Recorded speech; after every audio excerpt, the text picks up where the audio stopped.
नीतीश कुमार सत्य निष्ठा से प्रतिज्ञा करता हूँ प्रतिज्ञा करता हूँ कि मैं मैं विधि विधि द्वारा स्थापित भारत के संविधान के प्रति सच्ची श्रद्धा और निष्ठा रखूंगा। आप देख रहे हैं किस्सा सियासी है। आपके साथ मैं हूं सैयद अली अख्तर। किस्सा सियासी है कि इस एपिसोड में बात नीतीश कुमार की, जिन्होंने 10वीं बार बिहार के मुख्यमंत्री की शपथ लेकर एक इतिहास रच दिया है। बिहार से लेकर देशी नहीं, इंटरनेशनल मीडिया में नीतीश कुमार की चर्चा है। 25 से 30 फिर से नीतीश, ये वो नारा है जो सही साबित हो रहा है। बिहार में एनडीए की प्रचंड जीत के साथ नीतीश कुमार एक करिश्माई चेहरे के रूप में उभरे हैं, जो आज भी बिहार की सियासत में छाए हुए हैं। नीतीश कुमार जब लालू यादव और उनकी पार्टी के साथ गए तो भी मुख्यमंत्री रहे और एनडीए का हिस्सा रहे तो भी सीएम की कुर्सी पर बने रहे। बिहार में जनादेश की बहार में नीतीश कुमार पर जनता ने एक बार फिर एतबार जताया है। जब नीतीश कुमार महागठबंधन की सरकार छोड़ वापस एनडीए में आए तो विरोधियों ने उन्हें पलटू राम का कह दिया, लेकिन उन्होंने अपनी सुशासन बाबू की छवि से कोई समझौता नहीं किया। नीतीश कुमार की बेदाग छवि ने ही उन्हें इस मुकाम तक पहुंचाया, वो भी एक रिकॉर्ड के साथ। नीतीश को लेकर एक नारा बहुत पॉपुलर हुआ, बिहार में बहार है, फिर से नीतीश सरकार है। मैं नीतीश कुमार सत्य निष्ठा से प्रतिज्ञा करता हूँ प्रतिज्ञा करता हूँ कि मैं विधि द्वारा स्थापित भारत के संविधान के प्रति सच्ची श्रद्धा और निष्ठा रखूंगा। मैं भारत की प्रभुता और अखंडता अक्षुण्ण रखूंगा। मैं बिहार राज्य के मुख्यमंत्री के रूप में मैं अपने कर्तव्यों का श्रद्धापूर्वक और शुद्ध अंतःकरण से निर्वहन करूंगा तथा मैं भय या पक्षपात, अनुराग या द्वेष के बिना सभी सरकार के लोगों के प्रति संविधान और विधि के अनुसार न्याय करूंगा।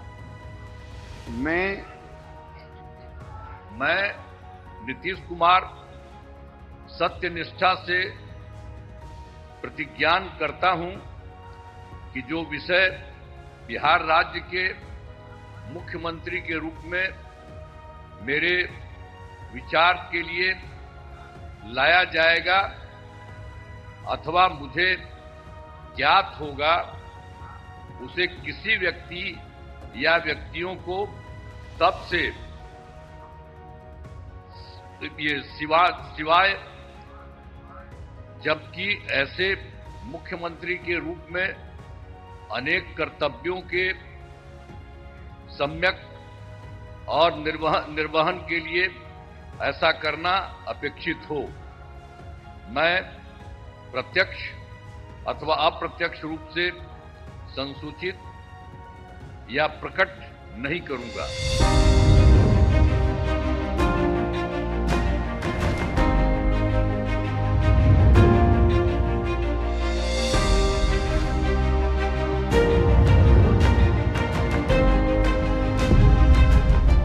बिहार विधानसभा चुनाव में एनडीए ने 202 सीटें जीतकर तेजस्वी यादव के नेतृत्व वाले महागठबंधन को धूल चटा दी।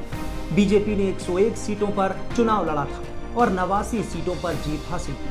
वहीं जेडीयू ने भी 101 सीटों पर चुनाव लड़कर 85 सीटें जीती। जेडीयू की सीटें पिछले चुनाव की तुलना में करीब डबल हो गई हैं। साल 2020 के चुनाव में जेडीयू महज 43 सीटों पर पहुंच गई थी। अगर महागठबंधन की बात करें तो 2020 के चुनाव में 75 सीटें जीतकर सबसे बड़ी पार्टी बनने वाली आरजेडी इस बार महज 25 सीटों पर सिमट गई। एनडीए की इस जीत के पीछे एक अहम फैक्टर है एमवाई।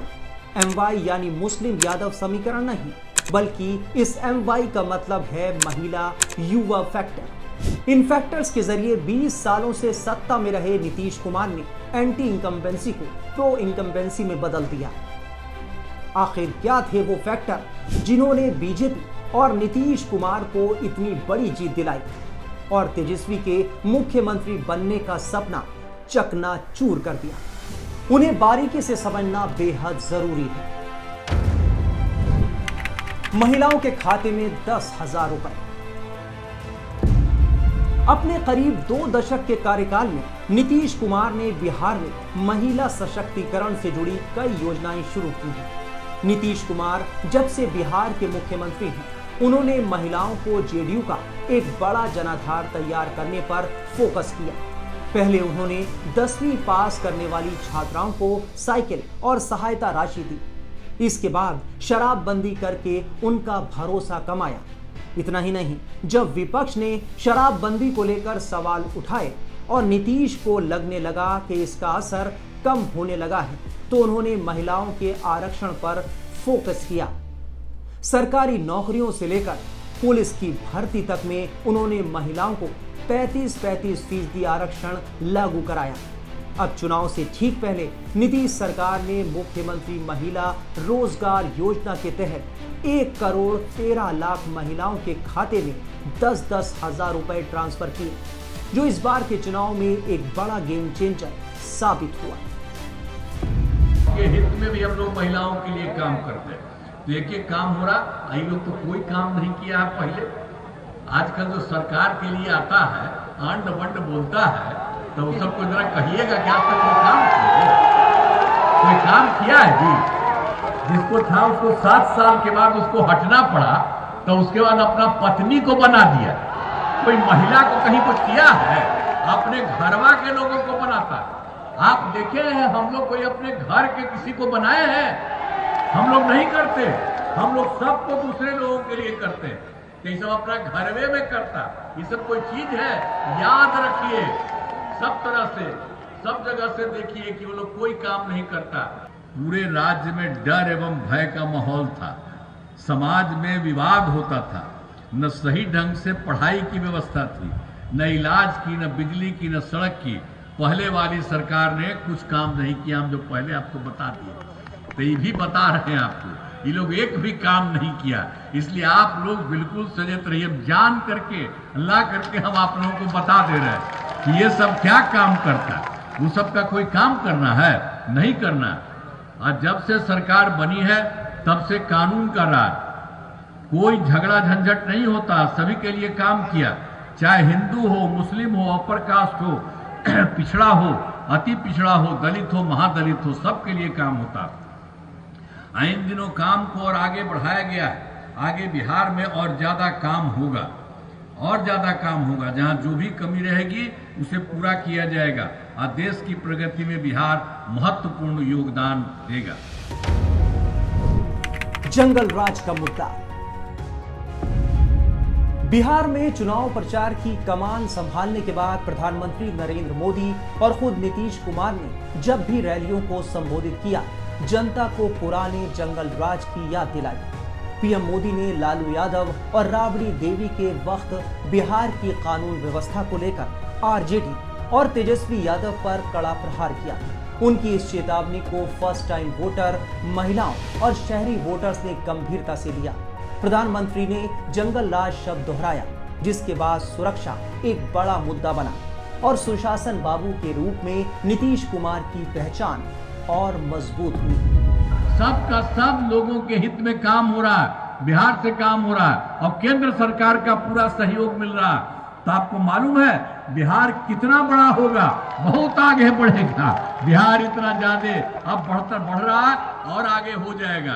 तो करिएगा ना भाई, इन लोगों को हाथवा दे के बतावा। अरे बोलो, पीछे वाला बोले, सब बोलिए, बगल वाले भी। तो बहुत बहुत आपको धन्यवाद, बधाई। नीतीश कुमार की बेदाग छवि। बिहार के मुख्यमंत्री नीतीश कुमार करीब 20 साल से बिहार की सत्ता में है, लेकिन उनकी छवि पूरी तरह बेदाग है। उनके ऊपर ना तो सत्ता पक्ष और ना ही विपक्ष के किसी नेता ने कभी भ्रष्टाचार का कीचड़ उछाला। वो कई बार एनडीए से महागठबंधन में गए और वहां से एनडीए में वापसी की, लेकिन उनकी छवि पूरी तरह बेदाग है और बिहार की जनता उन्हें सुशासन बाबू के रूप में देखती है। आपको उम्मीद था कि पिता की इतनी बड़ी जीत होगी? उम्मीद था, उम्मीद से कुछ ज़्यादा ही बेहतर अच्छा जीत मिला। सब सारा श्रेय जनता को जाता है। उन्होंने जो 20 साल में काम किया है उसी का इनाम दिया है जनता ने। तो आगे भी विश्वास बनाया है पापा पे, तो आगे भी मुझे पूरी उम्मीद है कि पिताजी आगे भी इस विश्वास को कायम रखेंगे, आगे भी विकास का क्रम जारी रखेंगे। आगे क्या होगा? पिता क्या करेंगे? कुछ बताया है आपको? महिलाओं ने 10,000 रुपए काम कर दिया। विकास का मुद्दा। एक दौर था जब बिहार का शुमार पिछड़े राज्यों में किया जाता था। हालांकि नीतीश के सत्ता में आने के बाद राज्य में सड़कें, हाईवे, रेलवे ब्रिज, ओवरब्रिज समेत कई तरह के विकास कार्य बड़े पैमाने पर हुए। उनके कार्य करने की गति की वजह से उन्हें विकास पुरुष का तमगा भी मिला। उनके सत्ता में आने के बाद कानून व्यवस्था भी बिहार में बेहतर हुई, जिसकी वजह से विकास कार्यों में तेजी आ सकी। अब बात ही बोल रहा है, अरे काहे के लिए बोल रहे हो? जब उम्र तुम्हारा कम था, तुम्हारे पिताजी 7 साल मंत्री थे और उसके बाद तुम्हारी माता 7 फिर मंत्री रही, आज तुम मुख्यमंत्री रहे। और उसके बाद क्या उस समय की स्थिति है? अगर चाहोगे तो पहले क्या था और उसके बाद से जब 20 साल हुआ, हम तो 9 महीना नहीं भी रहे, हमने दूसरे को दे दिया और सारा का सारा बीच में 1.5 साल आप लोगों को भी किया, लेकिन आप लोग भी ठीक नहीं कर रहे थे तो छोड़ दिया। अब हम लोग जो साथ में रहे शुरू से, अब उन्हीं के साथ सब दिन रहेंगे। अभी सब जो बोलते रहता है, आप बताइए, तो जब भी इन लोगों का कोई काम आता है, आई बोलते हैं तो इन लोगों के हित में हम काम करते हैं। मामला है कि चुनाव लड़ना है तो भाई चुनाव लड़िए, और चुनाव लड़ने में अंड मंड जितना बोलना है बोलते रहिए। लेकिन आप एक बात हम कहते हैं, अरे 2-3 वो महिला है, अभी बताओ कि पहले कोई महिला को कुछ दिया था? कोई महिला को दिए थे? अरे हम ही ने 50% किया, बैठो ना कुछ किया। अरे छोड़ो ना, जाके चुनाव लड़ोगे, सबको अधिकार है चुनाव लड़ने का, लेकिन हम लोगों ने जितना काम किया है और उसी को लेकर के सब जगह चुनाव में जाएंगे और एक एक बात बता देंगे। और पहले कुछ था, अरे भाई जानते हो बच्चा न हो, अरे तुम तो बहुत बच्चे न थे, अब जानते हो पटना शहर में भी शाम में कोई निकलता था, कोई शाम में घर से बाहर जाता था, कहीं जाने का रास्ता है।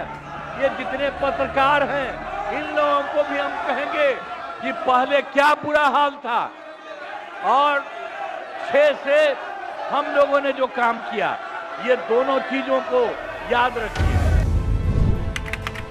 फ्री बिजली योजना। नीतीश कुमार सरकार बिहार में 125 यूनिट तक फ्री बिजली भी मुहैया करा रही है।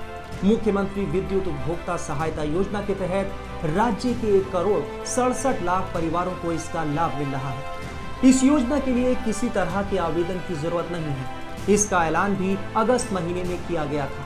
इस फ्री योजना ने जाति, वर्ग और धर्म की दीवारों को तोड़कर वोटर्स को नीतीश सरकार के पक्ष में मतदान करने में महत्वपूर्ण भूमिका निभाई। सामाजिक समीकरण का साथ।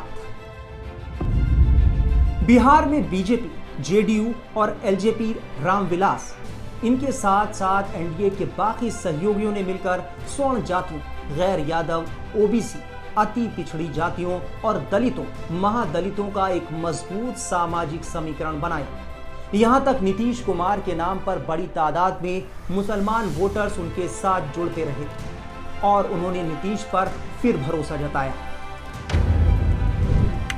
बिहार में शराबबंदी। बिहार चुनाव में एक मुद्दा जो सबसे अहम था वो था शराबबंदी। दरअसल मुख्यमंत्री नीतीश कुमार की ये नीति जो साल 2016 में महिलाओं की मांग पर लागू की गई थी, आज 9 साल बाद बिहार की सियासत में बेहद अहम मुद्दा है। ये महिलाओं के लिए सुरक्षा, सम्मान और पारिवारिक स्थिरता का प्रतीक है। शराबबंदी के बाद बिहार में महिलाओं का वोट प्रतिशत अप्रत्याशित रूप से बढ़ रहा है। जानकार मानते हैं कि बिहार की महिला वोटर्स शराबबंदी नीति को ध्यान में रखकर नीतीश और एनडीए को वोट कर रही हैं। एनडीए की एकजुटता। बिहार चुनाव के दौरान एक तरफ जहां महागठबंधन के भीतर सीट बंटवारे की खींचतान आखिरी दौर तक बनी रही, वहीं एनडीए एकजुट दिखाई दिया। महागठबंधन की ओर से कई जगहों पर उम्मीदवारों की घोषणा में देरी हुई, जिससे कार्यकर्ताओं का मनोबल टूटा। करीब दर्जन भर सीटों पर फ्रेंडली फाइट की नौबत आई। नतीजा ये हुआ कि विरोधियों को सीधा फायदा मिला। नीतीश कुमार की छवि और एनडीए की एकजुटता तेजस्वी और महागठबंधन पर शुरू से हावी दिखी। नीतीश ने जमीन पर दिखाया दम। 20 साल सत्ता में बने रहने के बाद भी किसी नेता के लिए जनता के बीच उत्साह बनाए रखना आसान नहीं होता। नीतीश ने तमाम एंटी इनकम्बेंसी को पार करके चुनाव में पूरा दम लगा दिया।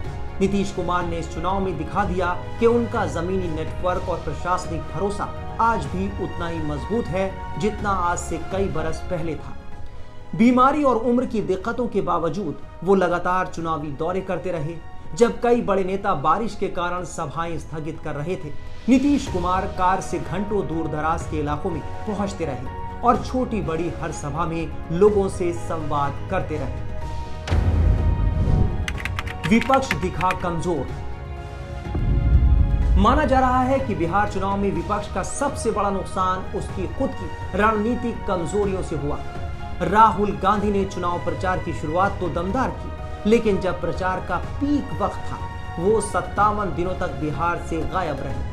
विदेश यात्रा, दिल्ली में इमरती छानने की तस्वीरें, इन सब ने ये संदेश दिया कि वो बिहार चुनाव को गंभीरता से नहीं ले रहे हैं। वहीं एनडीए वोटर्स के बीच खुद को एकजुट दिखाने और मुद्दों पर चुनाव लड़ने में कामयाब रहा।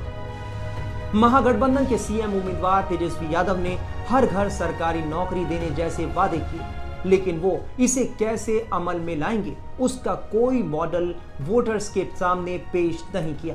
जबकि नीतीश ने अपने पिछले वादों का जिक्र कर उन वादों को कैसे हकीकत में बदले, ये वोटर्स को बताने में वो सफल रहे।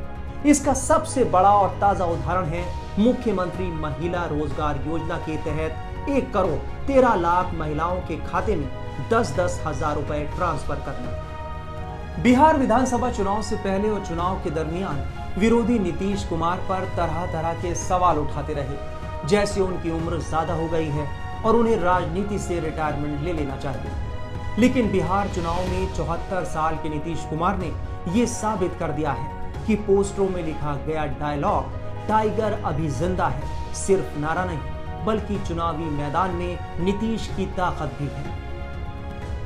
आप देख रहे थे किस्सा सियासी है। अगली बार किसी और सियासी शख्सियत से जुड़े किस्से आप तक लाएंगे।